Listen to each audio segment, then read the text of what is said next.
ये question math olympiad में आया है।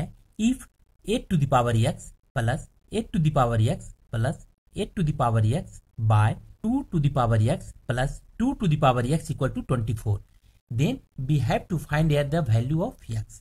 इस टाइप का जब क्वेश्चन हो तो सबसे पहले हम यहाँ पर कॉमन लेंगे।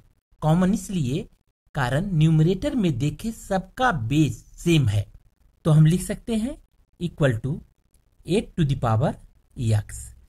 8 टू द पावर जब x हम कॉमन लेंगे तो बचेगा क्या, 1 प्लस 1 प्लस 1 बाय डिनोमिनेटर में देखिए दोनों का बेस सेम है और वो 2 टू द पावर x है, इसलिए 2 टू द पावर x यहां हम कॉमन लेते हैं और यहां बचा 1 प्लस 1 इक्वल टू 24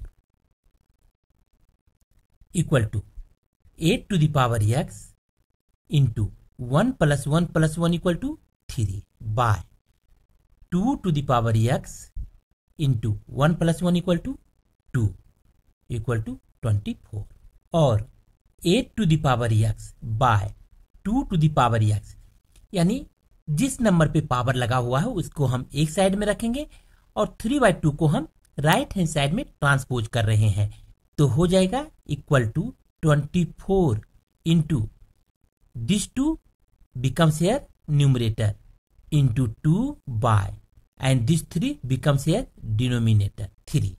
अब इसको कैंसिल कर देते हैं, 3 8 जा 24, that implies 8 to the power x by 2 to the power x equal to 8 2 जा 16। अगर हम 8 को फैक्टराइज करेंगे तो होगा 2 4 जा 8 2 2 जा 4, यानी 8 को हम लिख सकते हैं 2 to the power 3 to the power x यानी 2 to the power 3x by 2 to the power x equal to 16 को अगर फैक्टराइज करेंगे तो 2 8 जा 16 2 4 जा 8 2 2 जा 4, यानी 2 टू द पावर 4। एक फार्मूला है a to the power m by a to the power n equal to a to the power m minus n। यहाँ आपको ध्यान ये देना है कि बेस क्या है, दोनों का सेम होना चाहिए। यहाँ भी बेस 2 और 2 सेम है, इसलिए इस फॉर्मूले का यूज अब हम यहाँ पर करेंगे। That implies 2 to the power 3x minus x equal to 2 to the power 4।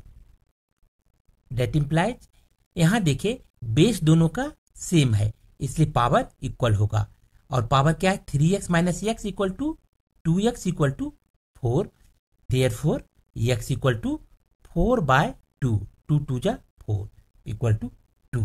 इस तरह के और भी सम के लिए चैनल को लाइक शेयर तथा सब्सक्राइब जरूर करें। Thank you.